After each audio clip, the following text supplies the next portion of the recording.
ನೀವು silicon city ಬೆಂಗಳೂರಿನಲ್ಲಿದ್ದೀರಾ. ಮಾಂಸಾಹಾರ ಅಂದರೆ ನಿಮಗೆ ಅಚ್ಚುಮೆಚ್ಚ.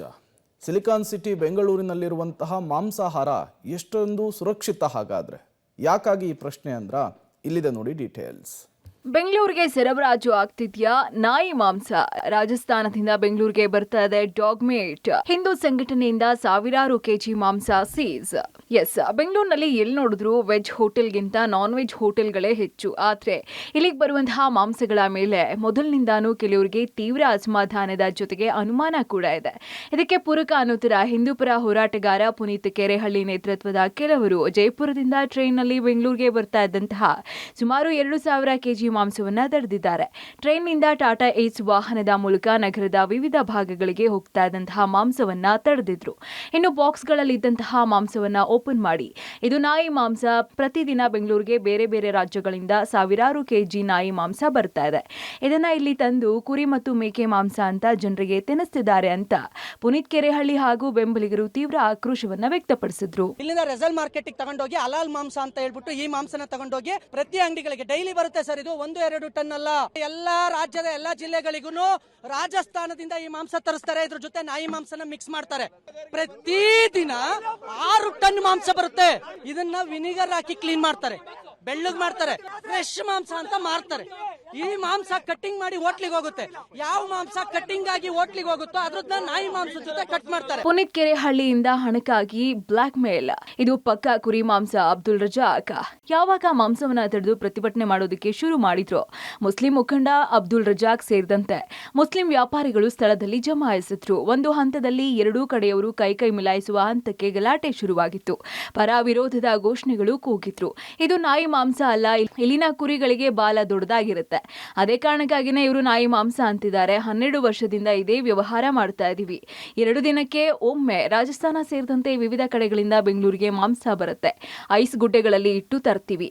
ಇದು ಪಕ್ಕಾ ಕುರಿ ಮತ್ತು ಮೇಕೆ ಮಾಂಸ. ಪುನೀತ್ ಕೆರೆಹಳ್ಳಿ ದುಡ್ಡಿಗಾಗಿ ಬ್ಲಾಕ್ ಮೇಲ್ ಮಾಡ್ತಿದ್ದಾರೆ ಅಂತ ತಮ್ಮ ಆಕ್ರೋಶವನ್ನ ವ್ಯಕ್ತಪಡಿಸಿದ್ರು.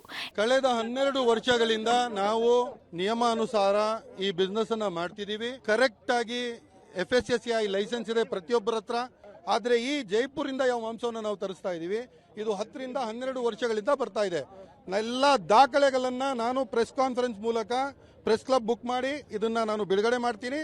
ನಮ್ಮಲ್ಲಿ ಯಾವುದು ಅಕ್ರಮ ಬಿಸ್ನೆಸ್ ಏನೂ ನಡೀತಾ ಇಲ್ಲ. ಇನ್ನು ಇಷ್ಟೆಲ್ಲ ಆದ್ಮೇಲೆ ಬಿಬಿಎಂಪಿಯ ಫುಡ್ ಇನ್ಸ್ಪೆಕ್ಟರ್ ಸುಬ್ರಹ್ಮಣ್ಯ ಹಾಗೂ ಆಹಾರ ಮತ್ತು ಗುಣಮಟ್ಟ ಇಲಾಖೆಯ ಅಧಿಕಾರಿ ಅಂಬರೀಶ್ ಗೌಡ ಸ್ಥಳಕ್ಕೆ ಆಗಮಿಸಿ ಲೋಡ್ಗಟ್ಲೆ ಬಂದಿದ್ದಂತಹ ಮಾಂಸದ ಪ್ಯಾಕೆಟ್ನಿಂದ ಒಂದು ಮರಿ ಮಾಂಸದ ಮಾದರಿಯನ್ನ ಕಲೆಕ್ಟ್ ಮಾಡಿ ಲ್ಯಾಬ್ಗೆ ಕಳುಹಿಸಿಕೊಟ್ಟಿದ್ದಾರೆ. ಇನ್ನು ಲ್ಯಾಬ್ನಲ್ಲಿ ಇದು ಯಾವ ಪ್ರಾಣಿ ಮಾಂಸ, ಇದು ತಿನ್ನೋದಕ್ಕೆ ಯೋಗ್ಯನಾ, ಎಷ್ಟು ದಿನಗಳ ಹಿಂದೆ ಇದನ್ನ ಕತ್ತರಿಸಲಾಗಿದೆ ಅನ್ನೋ ಮಾಹಿತಿಗಳು ಬರಬೇಕಾಗಿದ್ದು ಲ್ಯಾಬ್ ವರದಿ ಬರೋದಕ್ಕೆ ಕನಿಷ್ಠ 10ರಿಂದ 14 ದಿನ ಆಗಲಿದೆ. ಪ್ಯಾಕಿಂಗು ಐಸ್ ಕ್ಯೂಬ್ ಇದೆ, ಬಟ್ ಟೆಂಪರೇಚರ್ ಅದು ನೋಟ್ ಮಾಡಬೇಕು. ಟೆಂಪರೇಚರ್ ಇದ್ರೆ ಹೇಳ್ಬೋದು.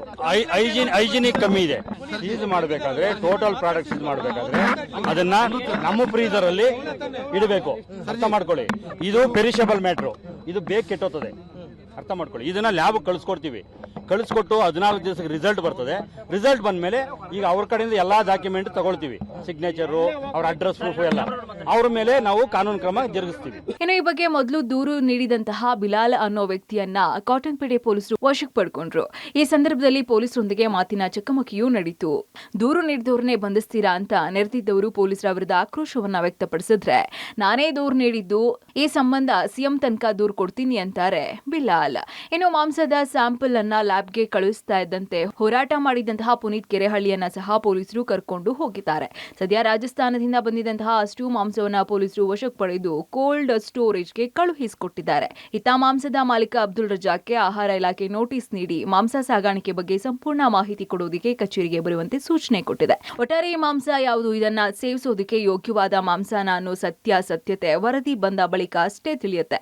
ಹೋಟೆಲ್ಗಳಲ್ಲಿ ಮಾಂಸ ತಿನ್ನೋ ನಾನ್ ವೆಜ್ ಪ್ರಿಯರು ಒಮ್ಮೆ ಯೋಚನೆ ಮಾಡಿ, ನೀವು ತಿನ್ನೋ ಮಾಂಸ ಹೈಜಿನಿಕ್ ಆಗಿದ್ಯಾ, ಇದು ಪಕ್ಕಾ ಕುರಿ ಮಾಂಸನಾ ಅಂತ.